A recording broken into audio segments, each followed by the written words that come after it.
न मृत्युर्न शङ्का न मे जातिभेद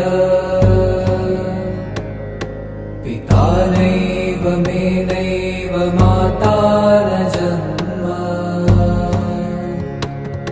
न बन्धुर्न मित्रं गुरुर्नैव शिष्यम् चिदानन्दरूप शिवोऽहं शिवो